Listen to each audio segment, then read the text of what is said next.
ಏನಂತ ಹೇಳಿದ್ರೆ ಆನ್ಸರ್ ಬರಿಬೇಕಾದ್ರೆ ಸುಮಾರು ನಿಮ್ಗೆ ಸಮಸ್ಯೆ ಇದೆ, ಪ್ರಶ್ನೆಯನ್ನು ಯಾವ ರೀತಿ ಅರ್ಥ ಮಾಡ್ಕೋಬೇಕು ಅನ್ನೋದ್ರಲ್ಲಿ. ನೀವು ಪ್ರಶ್ನೆನ ಸರಿಯಾದ ರೀತಿ ಅರ್ಥ ಮಾಡ್ಕೊಂಡಿಲ್ಲ ಅಂತ ಹೇಳಿದ್ರೆ ಉತ್ತರ ಬರೆಯೋಕ್ಕೊಂದು ಸಾಧ್ಯನೇ ಇಲ್ಲ. ಅವಾಗ ನಿಮ್ಗೆ ಅಂಕಗಳಂತೂ ಆಟೋಮೆಟಿಕ್ ಆಗಿ ಕಡಿಮೆ ಆಗೇ ಆಗುತ್ತೆ. ಹೇಗೆ ಪ್ರಶ್ನೆಯನ್ನು ಹೇಗೆ ನೋಡ್ಬೇಕು, ಯಾವ ರೀತಿ ಅರ್ಥ ಮಾಡ್ಕೋಬೇಕು, ಆಮೇಲೆ ಅದು ಬೇಡಿಕೆ ತಕ್ಕಂತೆ ಉತ್ತರ ಬರಿಬೇಕಾದ್ರೆ ಯಾವ್ಯಾವ ರೀತಿ ಬರಿಬೇಕು ಅನ್ನೋದು ಇದ್ರ ಮೂಲಕ ನಾವು ಚರ್ಚೆ ಮಾಡೋಣ. ಇಲ್ಲಿ ನೋಡ್ಬೋದು ಹರಿಶ್ಚಂದ್ರ ಕಾವ್ಯದಲ್ಲಿ ಕರುಣಾರಸ ಅಂತ ಪ್ರಶ್ನೆ ಕೇಳಲಾಗಿದೆ. ಸೊ ಇಲ್ಲಿ ಹರಿಶ್ಚಂದ್ರ ಕಾವ್ಯ ಅಂತ ಇದೆ. ಓಕೆ, ಸೊ ನಮಗೆ ಸಿಲೆಬಸ್ ಅಲ್ಲಿ ಇದೆ ರಾಘವಂಕನ ಹರಿಶ್ಚಂದ್ರ ಕಾವ್ಯ ಅನ್ನೋದು. ಸೊ ಇದು ರಾಘವಂಕನ ಬರೆದಿರುವಂತ ಹರಿಶ್ಚಂದ್ರ ಕಾವ್ಯ. ಇಲ್ಲಿ ಕೇಳಿರುವಂತದ್ದು ಏನಂತ ಹೇಳಿದ್ರೆ ಕರುಣಾರಸ ಅಂತ ಕೇಳಿದ್ದಾರೆ. ಸುಮಾರು ಜನ ಎಸ್ಪೆಷಲಿ ನಾನು 100 ಕಾಪಿ ವ್ಯಾಲ್ಯೂಷನ್ ಮಾಡ್ಬೇಕಾದ್ ಗಮನಿಸಿದ ಏನಂತ ಹೇಳಿದ್ರೆ ಹರಿಶ್ಚಂದ್ರ ಕಾವ್ಯದಲ್ಲಿ ಕರುಣಾರಸ ಅಂತ ಪ್ರಶ್ನೆ ಕೇಳಿದ್ರೆ ಅವರೇ ಪ್ರಶ್ನೆಯನ್ನ ಉಲ್ಟಾ ಮಾಡ್ಕೊಂಡ್ಬಿಟ್ಟು ಬರ್ಬಿಡ್ತಾರೆ. ಹೇಗಂತ ಹೇಳಿದ್ರೆ ಹರಿಶ್ಚಂದ್ರ ಕಾವ್ಯನ ಬಿಟ್ಬಿಡ್ತಾರೆ, ಚಂದ್ರಮತಿ ಅಂತ ಬರೀತಾರೆ. ಅಂದ್ರೆ ಈ ರೀತಿ ಆನ್ಸರ್ ಎಲ್ಲ ಇದ್ರ ಸುತ್ತಮುತ್ತ ಇರುತ್ತೆ. ಹರಿಶ್ಚಂದ್ರ ಕಾವ್ಯದಲ್ಲಿ ಚಂದ್ರಮತಿಯ ಪ್ರಲಾಪ ಅಂತ ಇದನ್ನು ಮಾತ್ರ ಅವರು ಕರುಣಾರಸ ಅಂತ ನೋಡ್ತಾರೆ. ಕೇವಲ ಹರಿಶ್ಚಂದ್ರ ಕಾವ್ಯದಲ್ಲಿ ಚಂದ್ರಮತಿ ಪ್ರಲಾಪ ಮಾತ್ರ ಇಲ್ಲಿ ಕರುಣಾರಸ ಅನ್ನೋದಲ್ಲ, ಇಡೀ ಕಾವ್ಯದಲ್ಲಿ ಬೇರೆ ಬೇರೆ ರೀತಿಯಲ್ಲಿ ನಾವು ಹೇಗೆ ಅಂದ್ರೆ ಓದಿ ಅಧ್ಯಯನ ಮಾಡ್ಕೊಂಡಾಗ ನಮ್ಗೆ ಗೊತ್ತಾಗುತ್ತೆ ಬೇರೆ ಬೇರೆ ನೆಲೆಯಲ್ಲೂ ಸಹ ನಾವು ಕರುಣಾರಸನ ನಾವು ನೋಡ್ಬೋದು ಅಂತ. ಓಕೆ, ಅದನ್ನ ಯಾವ್ಯಾವ ನೆಲೆಯಲ್ಲಿ ನೋಡ್ತೀವಿ ಅನ್ನೋದು ಒಂದಿಷ್ಟು ನಾವು ನೋಡೋಣ. ಸುಮಾರು ಜನ ಹರಿಶ್ಚಂದ್ರ ಕಾವ್ಯದಲ್ಲಿ ಕರುಣಾರಸ ಅಂತ ಹೇಳಿದ್ರೆ ಪೀಠಿಕೆಯಲ್ಲೂ ಕೂಡ ಏನ್ ಸ್ಟಾರ್ಟ್ ಮಾಡ್ತಾರೆ ಅಂತ ಹೇಳಿದ್ರೆ ಹರಿಶ್ಚಂದ್ರ ಕಾವ್ಯದಲ್ಲಿ ಬಂದಿರುವಂತಹ ಚಂದ್ರಮತಿ ಪ್ರಲಾಪ ಇದೆಯಲ್ಲ ಅದರ ಆಧಾರದ ಮೇಲೆ ಪ್ರತಿಯೊಂದನ್ನು ಕೂಡ ಬರೆಯಕ್ಕೆ ಹೋಗ್ತಾರೆ. ಸೊ ಇದು ತಪ್ಪು ಆಕ್ಚುಲಿ. ಸೊ ನೀವು ಪೀಠಿಕೆದಲ್ಲಿ ಈ ರೀತಿ ತಪ್ಪು ಮಾಡಿದಾಗ ನೀವು ಕ್ವಶನ್ ನ ಸರಿಯಾಗಿ ಅರ್ಥ ಮಾಡ್ಕೊಳ್ಳಿ ಅಂತ ಆಗುತ್ತೆ. ಇದು ಒಟ್ಟಾರಾಗಿ ನಾವು ಕಾವ್ಯ ಬಗ್ಗೆ ನೋಡ್ಬೇಕಾಗುತ್ತೆ ಹೊರತು ಕೇವಲ ಒಂದು ಪಾತ್ರವಲ್ಲ. ಹಾಗಾಗಿ ಸೊ ನಾವು ಎಲ್ಲೆಲ್ಲಿ ಕರುಣಾರಸ ನೋಡ್ಬೋದಾದ್ರೆ ಉದಾಹರಣೆಗೆ ವಸಿಷ್ಠ ಮುನಿ ಮತ್ತು ವಿಶ್ವಾಮಿತ್ರ ಇರ್ತಾರಲ್ಲ ಅವರಿಬ್ಬರು ಸಂವಾದ ನಡೀತಾ ಇರುತ್ತೆ, ಪ್ರತಿಷ್ಠೆಯ ಕಾಳಗ ನಡೀತಾ ಇರುತ್ತೆ. ಯಾರ ಬಗ್ಗೆ ಅಂತ ಹೇಳಿದ್ರೆ ಇಡೀ ಜಗತ್ತಲ್ಲಿ ಸತ್ಯ, ಕೇವಲ ಸತ್ಯವನ್ನು ಮಾತಾಡುವಂತ ವ್ಯಕ್ತಿ ಯಾರಾದ್ರೂ ಇದ್ದಾರ? ಎಂತ ಸಮಯದಲ್ಲಿ ಬಂದ್ರು ಕೂಡ ಸತ್ಯವನ್ನೇ ಆಧಾರ ಇಟ್ಕೊಂಡಿರುವಂತ ವ್ಯಕ್ತಿ ಯಾರಾದ್ರಿ ಅಂತ ಪ್ರಶ್ನೆ ಹಾಕ್ತಾರೆ. ಅವಾಗ ವಸಿಷ್ಠ ಮುನಿಗಳು ಹೇಳ್ತಾರೆ ಹೌದು ಇದ್ದಾರೆ. ಯಾರಂತ ಹೇಳಿದ್ರೆ ಅದೇ ಸತ್ಯ ಹರಿಶ್ಚಂದ್ರ ಅಂತ ಹೇಳ್ತಾರೆ. ಸೊ ಈ ಸಂದರ್ಭದಲ್ಲಿ ಇವರ ಇಬ್ಬರು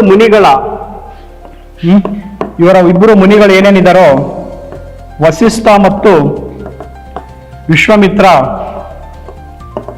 ಇವರ ಇಬ್ಬರ ಪ್ರತಿಷ್ಠೆಯ ಕಾಳಗದಲ್ಲಿ ಬಲಿಯಾಗಿರುವಂತ ಯಾರು ಅಂತ ಹೇಳಿದ್ರೆ ಇಲ್ಲಿ ಹರಿಶ್ಚಂದ್ರ ಅಂತ.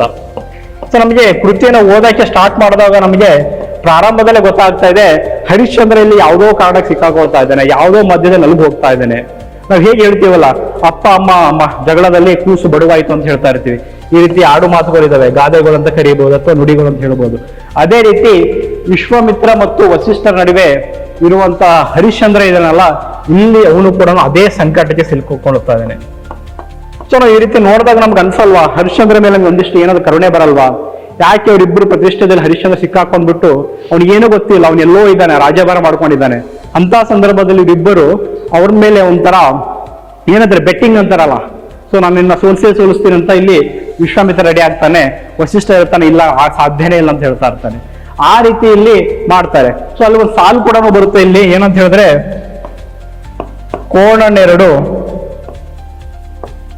ಕೋಣನೆರಡು ಹೋರೆಗೆ ಜುಡುವಿಗೆ ಮಿತ್ತು ಅಂತ.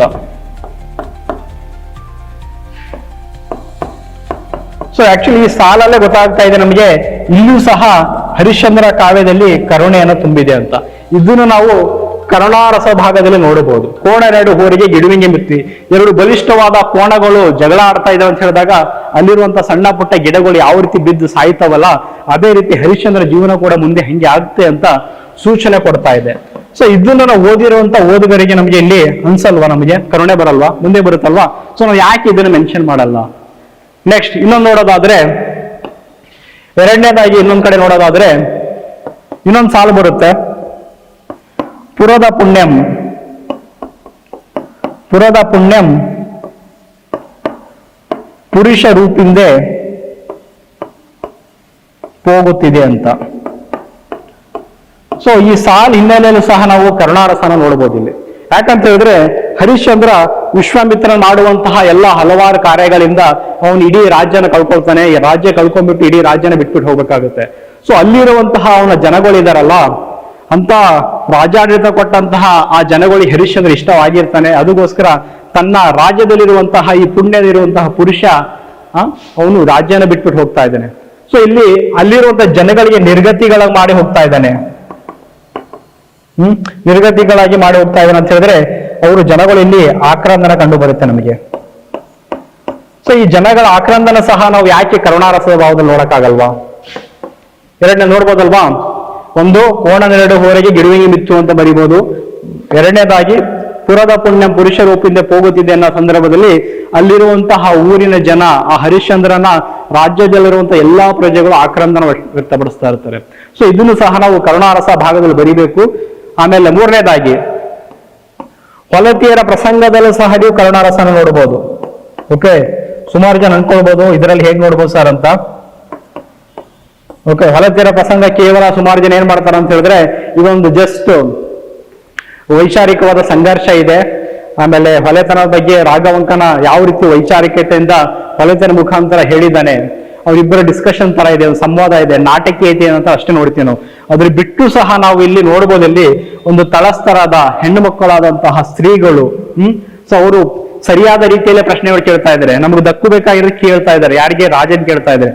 ಆದ್ರೆ ಅವ್ರು ಕೊಡುವಂತ ಉತ್ತರಗಳಿದಾವಲ್ಲ ಅದು ಏನ್ ತೋರಿಸುತ್ತೆ ಅಂತ ಹೇಳಿದ್ರೆ ಒಬ್ಬ ಮೇಲ್ವರ್ಗದ ಅಥವಾ ಮೇಲ್ಜಾತಿಯ ಅಥವಾ ಅಧಿಕಾರವನ್ನು ಹೊಂದಿರುವಂತಹ ಅಹಂಕಾರವನ್ನು ಉಳ್ಳುವಂತಹ ವ್ಯಕ್ತಿಯ ಮಾತುಗಳಾಗಿರ್ತವೆ. ಸೊ ಅದರ ಪ್ರತಿನಿಧಿಯಾಗಿ ನಮಗೆ ಇಲ್ಲಿ ಹರಿಶ್ಚಂದ್ರ ಕಾಣ್ತಾ ಇರ್ತಾನೆ.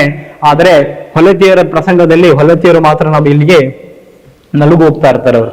ಸೊ ಅವ್ರು ಕೇಳುವಂತ ಪ್ರಶ್ನೆಗೆ ಇವನು ಅದೆಲ್ಲ ಕೊಡಕ್ ಆಗಲ್ಲ ಅಂತಾನೆ ಹೇಳ್ತಾ ಇರ್ತಾನೆ. ಸೊ ಇದನ್ನು ಸಹ ನಾವು ಕರುಣಾರಸಲ್ಲಿ ನೋಡ್ಬೋದಾ? ಒಂದು ತಳಸ್ತರದ ತಳ ಸಂಸ್ಕೃತಿಯ ಹೆಣ್ಣು ಮಕ್ಕಳನ್ನು ಹರಿಶ್ಚಂದ್ರ ತಾನು ಏನನ್ನೂ ಅವರಿಗೆ ಕೇಳಿದನು ಕೊಡದೆ ಕೊನೆಗೆ ಬಾರಿಸ್ಬಿಡ್ತಾನೆ. ರಕ್ತ ಬರೆಯುವಂತ ಹೊಡಿತಾನಂತೆ.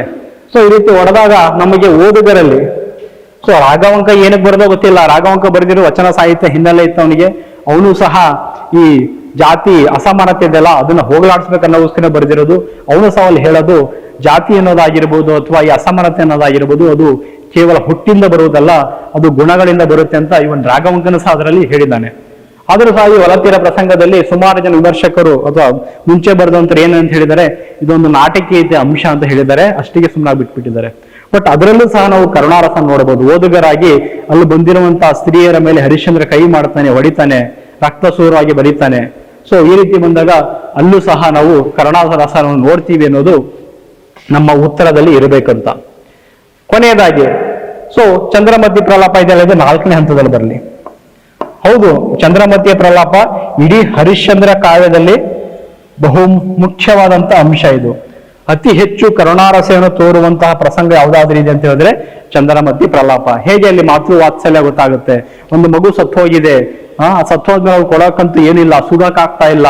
ಸೊ ಅಂತ ಸ್ಥಿತಿಯಲ್ಲಿ ಇರ್ಬೇಕಾದ್ರೆ ತಾಯಿಯ ಕರುಳಿದೆಯಲ್ಲ ಅದು ಯಾವ ರೀತಿ ವ್ಯಕ್ತಪಡಿಸುತ್ತೆ, ಯಾವ ರೀತಿ ಅವಳು ಆ ಸಮಯದಲ್ಲಿ ತೋರುವಂಥದ್ದು ಇದೆಯಲ್ಲ ಅದನ್ನೆಲ್ಲನೂ ಸಹ ನಾವು ಇಲ್ಲಿ ಚಂದ್ರಮತಿ ಪ್ರಲಾಪಲ್ಲಿ ನೋಡ್ತೀವಿ. ಹರಿಶ್ಚಂದ್ರನ ರಾಜನು ಸಹ ಅಲ್ಲಿದ್ರು ಕೂಡ ಅವನು ಸಹ ಅಲ್ಲಿ ಎಷ್ಟೋ ಜನ ಅಲ್ಲೂ ಕೂಡ ಅವನ ದುಃಖನ ವ್ಯಕ್ತಪಡಿಸ್ತಾ ಇರ್ತಾನೆ. ಒಂದು ಕಾಲದಲ್ಲಿ ಮಹಾರಾಜ ಇದ್ದಂತ ಹರಿಶ್ಚಂದ್ರ ಕೊನೆಗೆ ವೀರಭಾವಕನ ಸೇವಕನಾಗಿ ತನ್ನ ಮಗನೂ ಸಹ ಸುಡಕ್ಕೆ ಆಗದೆ ರೀತಿಯಲ್ಲಿ ಇರ್ತಾನೆ.